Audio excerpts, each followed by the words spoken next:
Muito bem. Eu vou estar falando hoje sobre os mercados futuros, como eu já disse. E para isso nós vamos usar uns slides.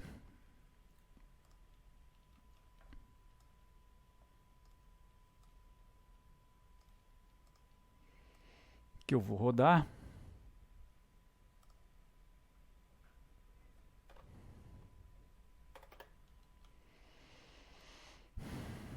Então vamos lá.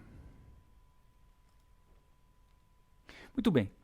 No mercado futuro, chamado mercado de commodities ou mercado de futuros, negocia-se os chamados contratos futuros.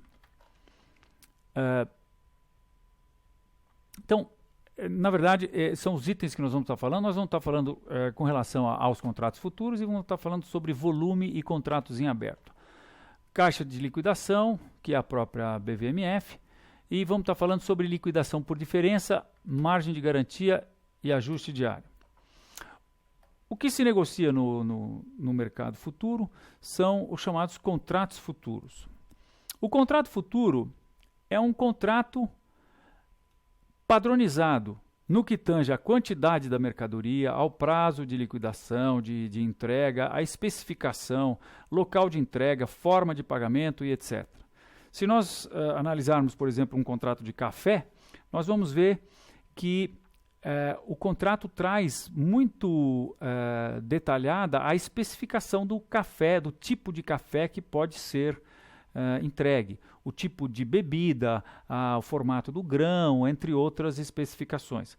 O local de entrega também está definido e uma das características do contrato futuro, e nós até poderíamos dizer de outra maneira que as chamadas commodities, que eu defino como sendo mercadorias sujeitas a grandes oscilações e que podem ser padronizadas. A principal característica dos contratos futuros é o fato de que eles são absolutamente padronizados. Eles são totalmente padronizados e isso faz com que, na hora da negociação, as partes em questão, e vejam, um contrato futuro, quando é negociado, tem sempre a parte de compra e a parte de venda. Então, esse contrato, a especificação, a padronização desse contrato, o fato de todos os seus detalhes estarem especificados e padronizados num contrato, faz com que as partes que negociam um contrato futuro no pregão eletrônico da BMF possam se preocupar apenas com o preço, porque o resto já está tudo definido nas cláusulas do contrato futuro que está lá à disposição de quem quiser ver na Bovespa, né? Na BMF Bovespa. Perdão. Muito bem. O contrato futuro, portanto, ele é sempre negociado entre duas partes, a parte de compra e a parte de venda. A parte de compra não tem contato direto com a parte de venda, porque, na verdade, o contato deles é por intermédio de uma corretora. Cada um deles negocia por intermédio de uma corretora e a corretora, por sua vez, também não tem acesso à contraparte. Só quem tem acesso a essa contraparte é a bolsa. Quando se negocia um contrato futuro, e vejam, o contrato é negociado para alguns meses específicos do futuro. O contrato de índice futuro, por exemplo, é negociado para os meses pares. Agora nós estamos negociando o contrato para dezembro. O contrato de café é negociado para alguns meses do ano. Geralmente a bolsa define ou autoriza a negociação meses que têm a ver com a sazonalidade do produto. Por exemplo, o boi o contrato de boi tem um contrato vencendo sempre no mês de outubro, porque outubro é safra de boi. Os pastos ficam novamente verdes com a primavera em setembro, os bois comem bastante, engordam e estão prontos para serem enviados para os frigoríficos justamente em outubro.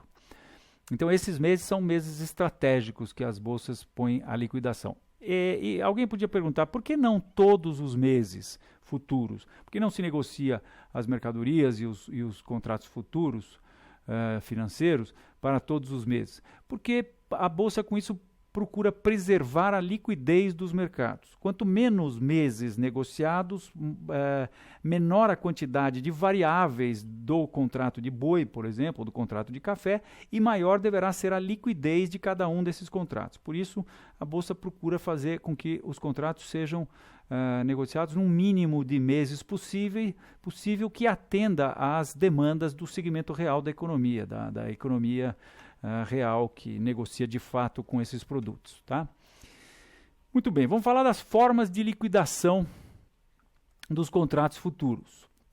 Existem basicamente duas maneiras de se liquidar um contrato futuro.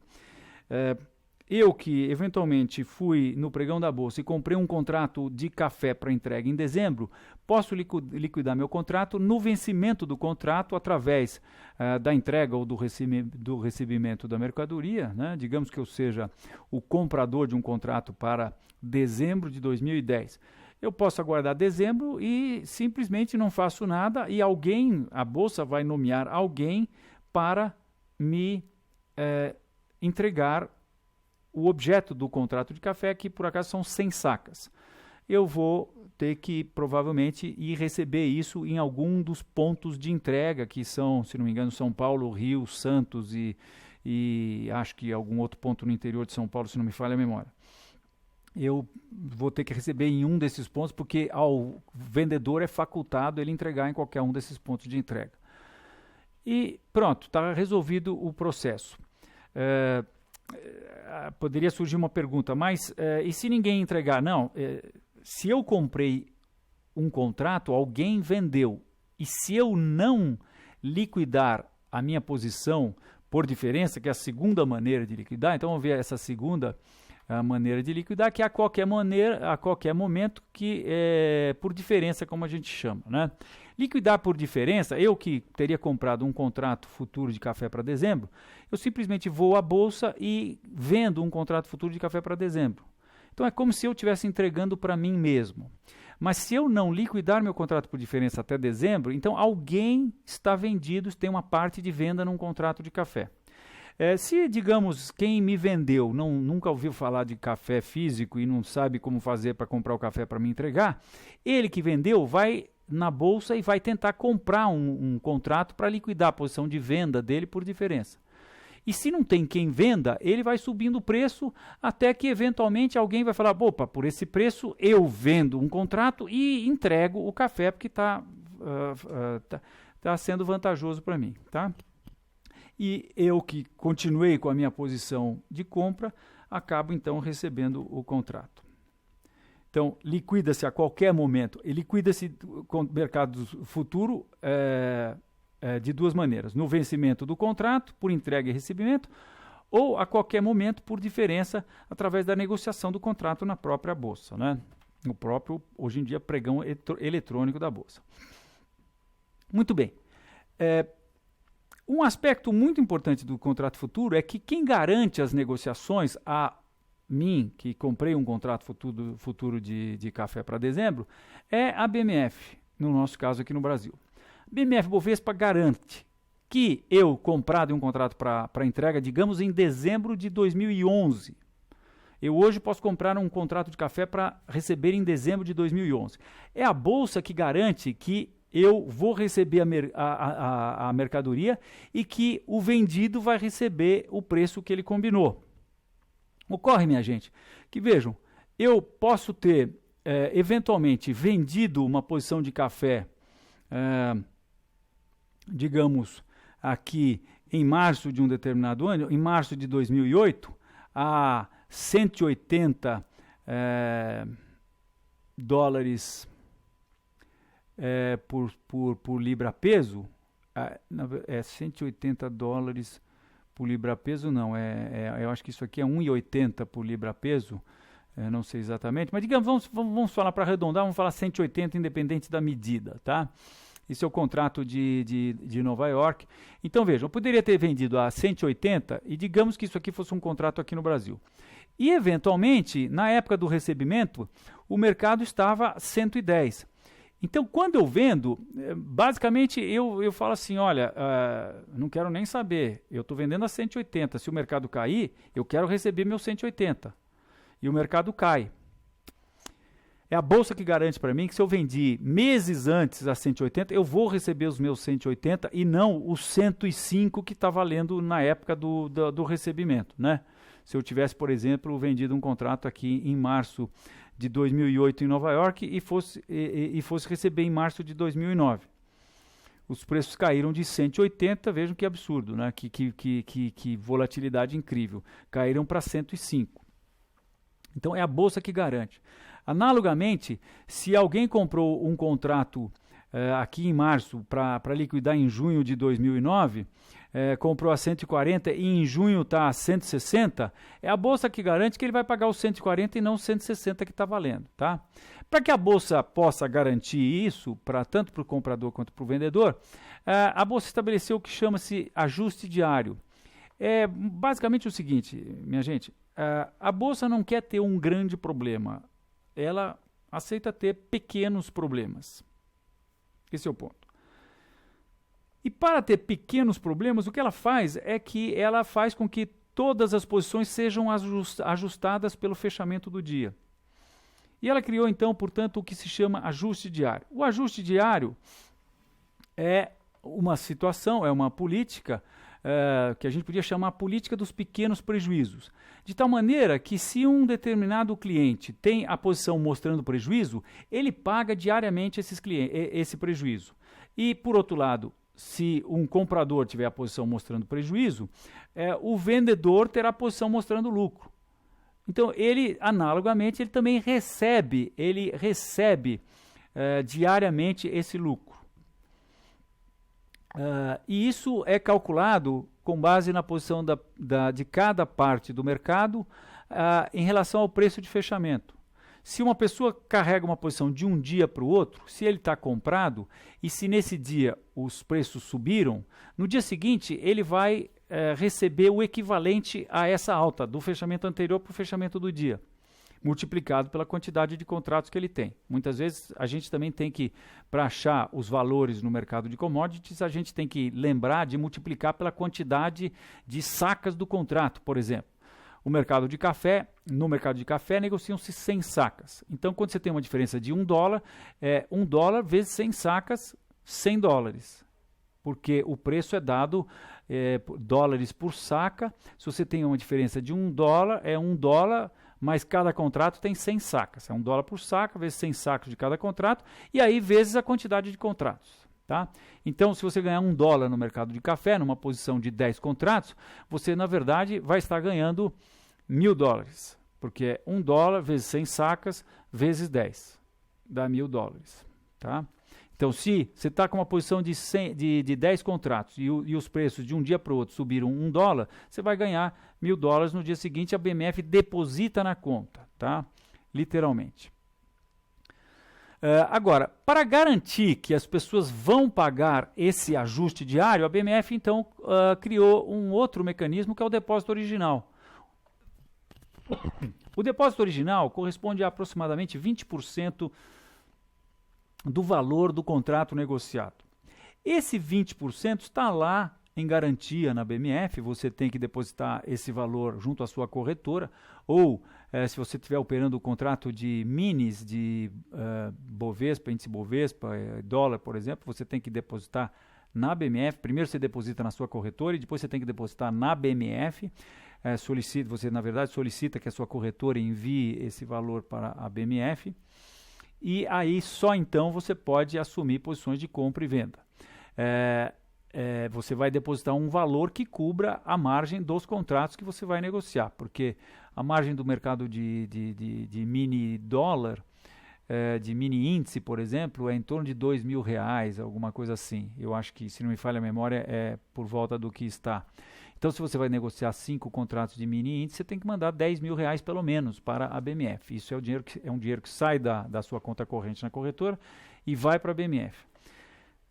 Esse dinheiro está lá em garantia de que você pague os seus ajustes diários. Se por acaso você não tem mais nenhum dinheiro na sua corretora, assumiu uma posição grande, tem um ajuste diário e não paga esse ajuste diário, a BVMF vai declará-lo remisso e não inadimplente. Inadimplente é aquele que não pagou e não vai pagar. Remisso é aquele que não pagou temporariamente por uma falta de liquidez, por exemplo. Então ela te declara remisso e aí vai liquidar compulsoriamente a sua posição. Na verdade, a BMF, eu não tenho certeza, mas pelo menos até onde eu sei, dos tempos que eu operava café na Bolsa de Mercadorias de São Paulo, era assim, a Bolsa, se eu não me engano, deve ser o mesmo procedimento na BMF.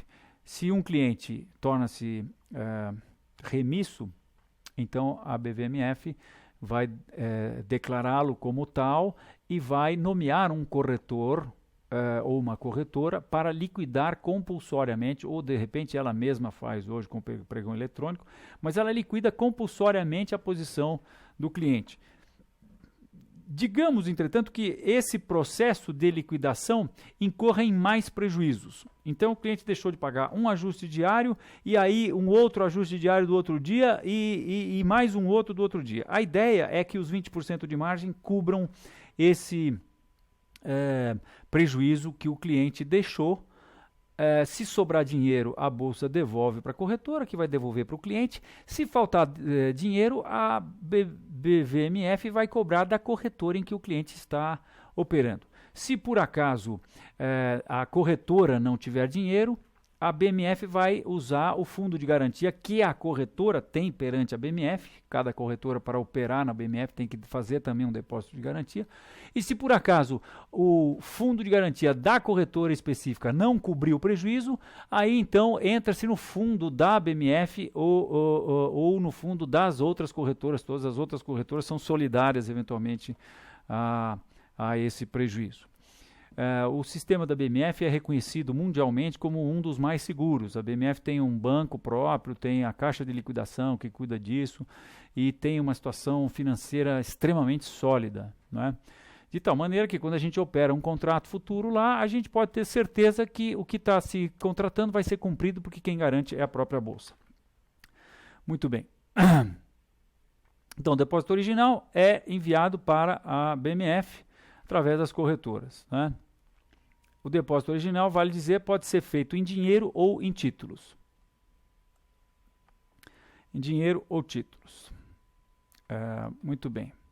Agora eu quero rapidamente falar sobre o número de contratos em aberto, porque é uma variável que não é muito familiar para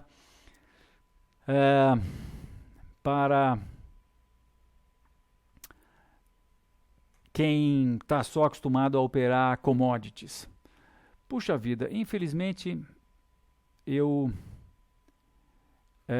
não, acho que é esse aqui mesmo.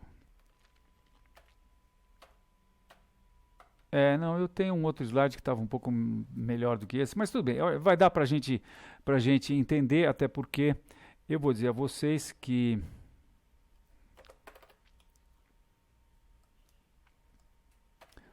nós tivemos inicialmente, para que a gente possa entender o número de contratos em aberto, nós vamos imaginar que estamos no dia 4 de abril de 1978, que foi quando ocorreu o primeiro pregão da Bolsa de Mercadorias de São Paulo, que foi a volta do mercado futuro ao Brasil, no dia 4 de abril de 1978. Eu tenho a honra de dizer que eu estava presente fazendo gráficos. Fiz o gráfico num papel milimetrado do café para vencimento em julho de 78. Muito bem. Nesse dia não havia nenhum contrato em aberto na bolsa, no mercado de café, por exemplo. Vamos imaginar que nesse dia saiu apenas um negócio. E aí as duas variáveis que eu quero apresentar a vocês. O volume foi de um contrato, e sendo que esse contrato foi entre o José, que era o comprador, e o Carlos, que era o vendedor. Depois de registrado esse contrato na Bolsa de Mercadorias na época, a Bolsa constatou que a posição em aberto era de um contrato.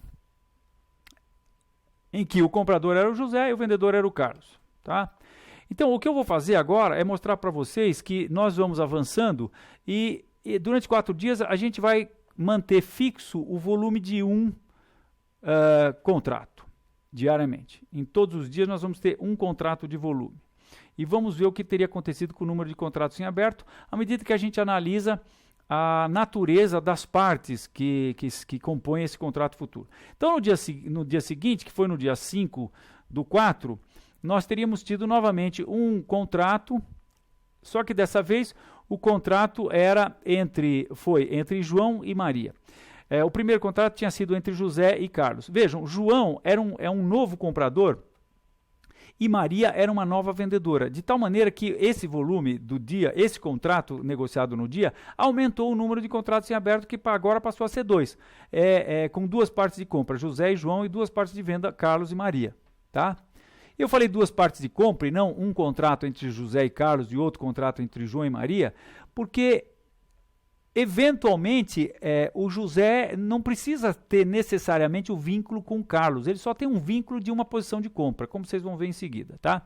Já no dia 6 de abril, nós teríamos tido então um outro contrato negociado. Vejam aqui que o volume novamente no dia 6 de abril é de um contrato, tá? E a posição em aberto, o que teria acontecido com a posição em aberta, que era anteriormente 2 contratos. Vejam, nesse dia, o contrato negociado foi entre Carlos e José. Vejam, Carlos é um antigo comprador, Carlos é um antigo vendedor que vende para liquidar sua posição de venda. E José, por outro lado, é um antigo comprador que vende para liquidar sua posição de compra. Portanto, vejam, nesse dia, esse contrato que saiu tem como natureza da parte compradora, o Carlos, uma natureza de liquidação de antiga venda. E tem também como natureza da parte de venda, uma natureza de liquidação de uma antiga compra. De tal maneira que esse contrato feito nesse dia diminui o número de contratos em aberto, que passa a ser 1. Tá?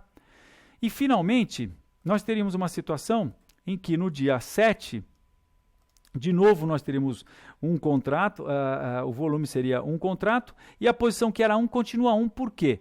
Vejam, pelo seguinte, porque nesse dia 7, a compradora foi a Maria e a vendedora foi a Flora.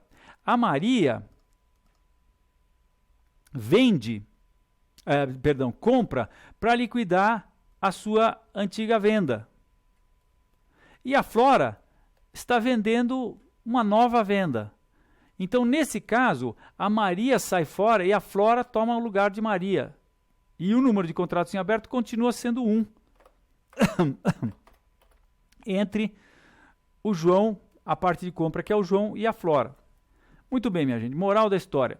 Se ontem nós tínhamos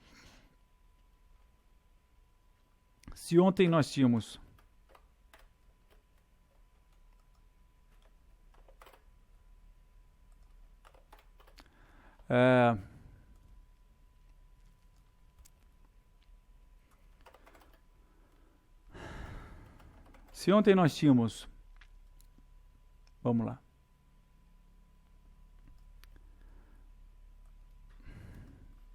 1.000 contratos em aberto, e hoje nós tivermos 100 contratos de volume, tá? Ontem nós tínhamos 1.000 contratos em aberto, e hoje nós tivemos 100 contratos negociados. O volume hoje foi 100, que significa que no pregão negociaram 100 contratos. O número de contratos em aberto, que era 1.000, pode ir para 1.100.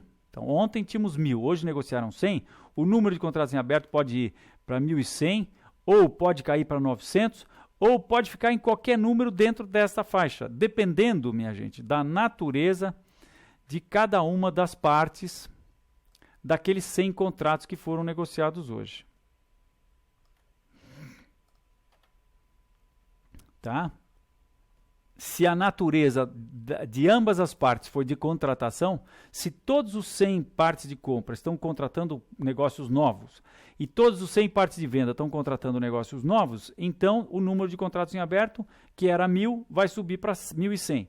se todas as partes de compra são de liquidação porque tinham contratos de venda, e analogamente, todas as partes de venda são de liquidação porque tinham contratos de compra, então o número que era 1.000 vai cair para 900, porque esses 100 negócios vão liquidar 100 contratos que estavam em aberto. Tá? O que acaba acontecendo é um mix disso tudo que faz com que os preços, quer dizer, o número de contratos em aberto oscile pouco. Ele sobe um pouco ou cai um pouco, porque muitos são de liquidação, muitos são de contratação nova, e há uma mistura muito grande e o número oscila pouco. Muito bem, é isso que eu tinha a dizer sobre o mercado futuro. E no que tange à análise técnica, eu quero dizer para vocês...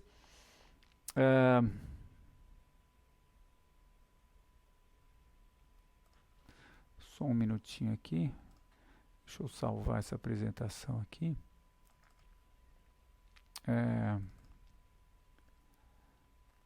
Palestras.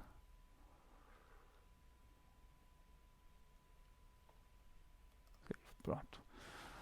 Então, no que eu tinha a dizer para vocês, no que tange a análise técnica, eu posso dizer a vocês que os conceitos que nós vemos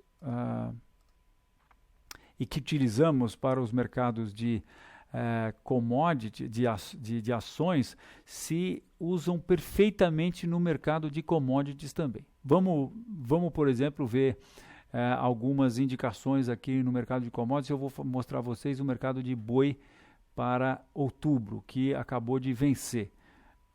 Vejam o que nós tivemos aqui, que linda indicação nós tivemos no mercado de boi. Nós tínhamos essa reta, depois o mercado vinha numa acumulação lateral. Deixa eu fazer uma coisa aqui, estilo carregar, eu vou carregar estilo nada, para que a gente possa ter uma noção melhor, uma visão melhor. Então os preços estavam vindo numa acumulação lateral, romperam essa acumulação e, portanto, provavelmente iniciaram um processo de alta, fizeram um primeiro movimento de alta, tiveram uma acumulação lateral, e essa acumulação lateral a gente pôde delimitar com essa linha, os preços romperam essa acumulação e tiveram essa alta espetacular em que o boi subiu aproximadamente 17% em pouco mais de um mês.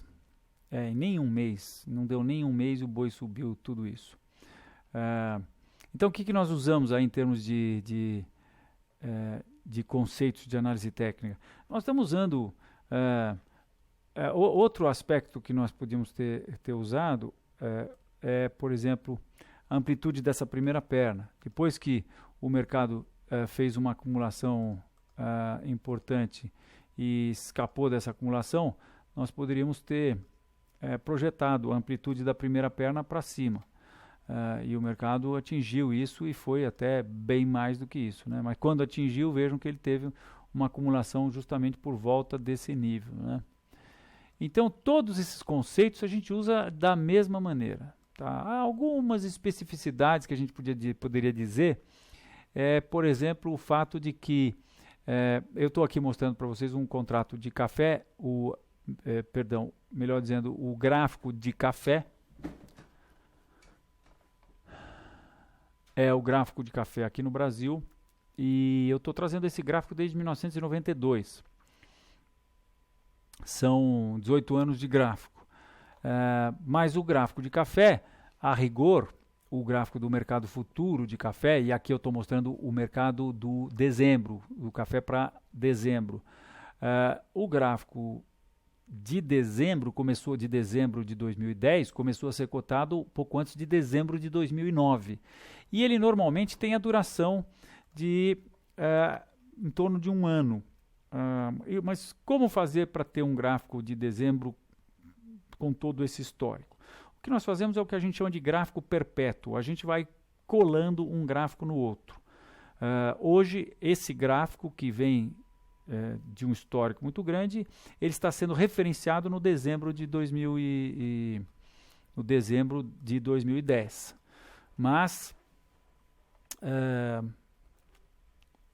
há pouco tempo, quem estava quem estava balizando esse gráfico era o ou setembro de 2010. Café negociado para julho, setembro e dezembro. Era o setembro, agora é o dezembro.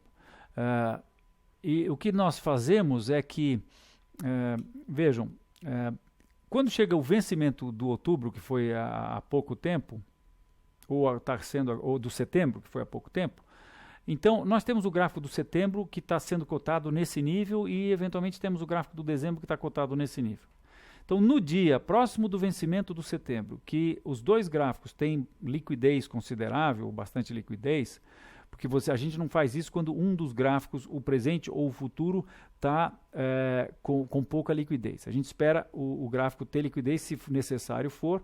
E aí, com os dois gráficos tendo liquidez, num certo dia, a gente deixa de considerar o setembro e passa a considerar o dezembro. Só que para não ter esse gap, esse pulo, o que a gente faz é que a gente acha o fator que multiplicado ou dividido por esse nível leve os preços ao nível de fechamento do outro mês que vai passar a ser considerado.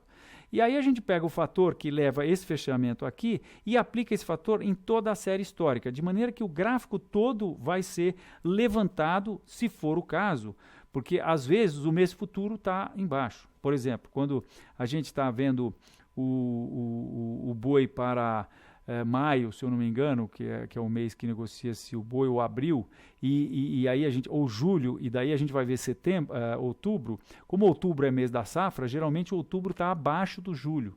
O julho é entre safra e o outubro é safra, então está abaixo do julho. Nesse caso, também para não haver esse pulo, a gente baixa todo o gráfico e junta ele de maneira que no dia seguinte os preços saem como se tivessem fechado naquele nível. Tá? E assim a gente vai construindo os gráficos chamados gráficos perpétuos, como esse gráfico do café que eu estou mostrando a vocês. Eu tenho uma reta traçada aqui, que é uma reta que eu considero importante, porque está passando aqui nos fundos próximo dos fundos de 92, 93, passa num fundo aqui em 2001, passa nessa acumulação, no meio dessa acumulação aqui de 2005, 2006, mas principalmente está passando pelos topos, e aí quase que milimetricamente, por esses topos aqui de 2006 e esse topo de 2008. E também por esse topo que foi feito agora recentemente em setembro passado. E vejam o que aconteceu hoje e ontem, né? Os preços haviam rompido esse nível. Um detalhe aqui, minha gente, eu estou passando os preços aqui porque esses níveis esse nível é aquele que encosta em mais eventos técnicos no passado, tá? E vejam que os preços romperam esse nível, voltaram, encostaram nesse nível e confirmaram hoje um pivô de alta com os preços fechando na máxima do dia e com uma alta bastante significativa em torno de ontem para hoje. Os preços fecharam com 4,6% de alta, commodities em alta. Isso é provavelmente uma das razões que está impulsionando aí Bovespa e outros ativos também, né? Aqui o gráfico intraday, em que a gente também percebe, a gente pode perceber aquele movimento de retorno à antiga resistência. Os preços rompendo a resistência e depois fazendo esse pivô de alta, né? Uma hora ainda, eu acredito, muito boa para se comprar café, portanto, por conta desse pivô de alta. Como os preços, quem comprar hoje pode pensar em colocar o preço embaixo desse nível aí com bastante segurança, ou pode usar essa bandeira que parece estar sendo formada para comprar. Caso os mercados rompam essa bandeira, você pode aí fazer uma posição muito mais favorável estatisticamente, porque você vai estar colocando o seu stop. Digamos que você compre amanhã, digamos que essa bandeira seja rompida e você consiga comprar aqui por volta de 243, você estaria pondo stop a 240, 1% de distância do seu preço de compra, de maneira que para você ter uma relação 4:1, você precisaria que o mercado de café subisse 4% e o mercado de café sobe 4% num piscar de olhos, não é? Então, na situação de fator lucro-prejuízo 4:1, essa situação é muito favorável, tá? Recomendo, acho uma boa se pensar em investir no café. A gente também está vendo uma situação muito parecida com o próprio CRB, o Commodity Research Bureau Index. Vejam, nós temos aqui uma resistência para a qual essa linha não está fazendo justiça, porque, como eu já disse, repito, já disse muitas vezes, toda vez que a gente vai visualizar níveis de suporte e resistência, a gente deve pensar em olhar para a esquerda, e quando a gente olha para a esquerda, a gente percebe que pode puxar essa linha bem para a esquerda. Vejam, topo aqui em 2004, fundo em 2005, fundo em 2006, esse fundo em 2007 que foi um bear trap, o mercado rompeu esse nível, derivou e em seguida desrompeu esse nível, dando uma importante indicação de alta, né?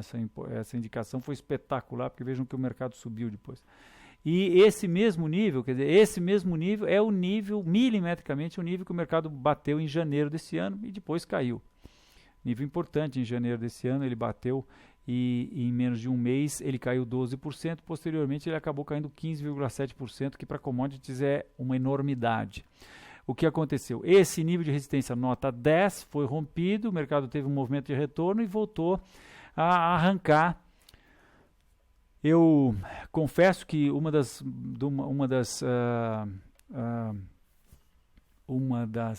dos eventos técnicos que estava me deixando bastante pessimista, no sentido de que nós teríamos sim, era no Bovespa, nós não teríamos o Bovespa fazendo essa performance de alta que ele fez agora, foi que eu estava imaginando que nós teríamos tido uma indicação de baixa aqui no mercado de commodities, nesse dia, principalmente nesse dia 19 de outubro, quando os preços entraram novamente, ligeiramente para dentro dessa antiga resistência, e posteriormente no dia 21 de outubro, quando nós tivemos, logo após isso, o mercado reagindo e depois de novo um movimento de baixo, uma reversão. Eu achei que nós iríamos, mas estava enganado, os preços então agora confirmaram isso como sendo um pivô de alta e nós, em termos desse mercado de commodities, poderíamos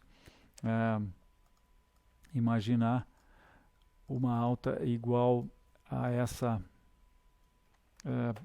uma perna igual a essa perna anterior, que significaria o mercado de commodities continuar subindo mais aproximadamente 10%.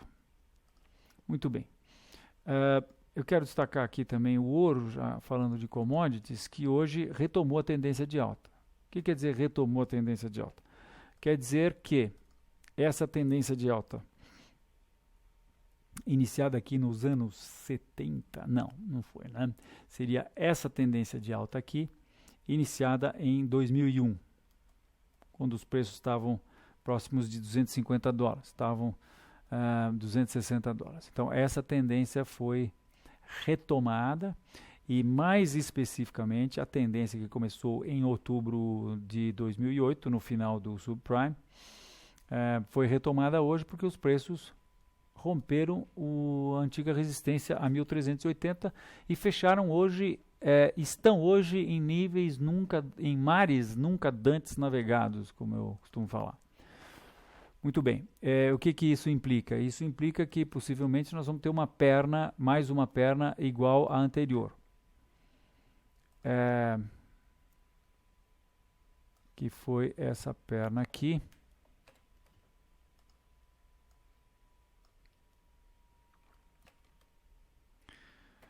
Deixa eu limpar a área aqui que está muita confusão no gráfico.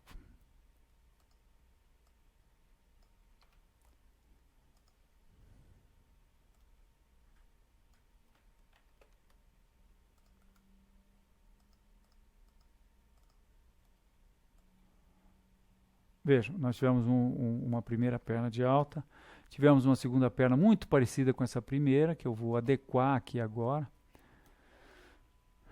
Então, eu estou considerando, isso é uma coisa que eu costumo fazer bastante nos gráficos, né? Então, considerando essa tendência, nós tivemos essa perna, que foi a última, que é muito parecida. Então, eu ponho em verde para constatar no gráfico que o que está em verde tem a mesma amplitude. E agora o que eu faço é que eu pego essa mesma amplitude e projeto para cima a partir daqui, e isso estaria nos projetando ouro a 1.580 dólares a onça, 1.580 dólares, que significaria uma alta de mais 13,4% no ouro. Entretanto, eu chamo atenção aqui no caso do ouro para o fato de que esse processo de curto prazo estaria indo para a sua terceira onda. A terceira onda de alta implicaria em onda número 5. E aí nós teríamos pelo menos a correção disso aqui, com o ouro com possibilidade de ter uma queda mais acentuada, caindo em torno de uns 15%. Mas isso é mais para frente, para outras quintas técnicas.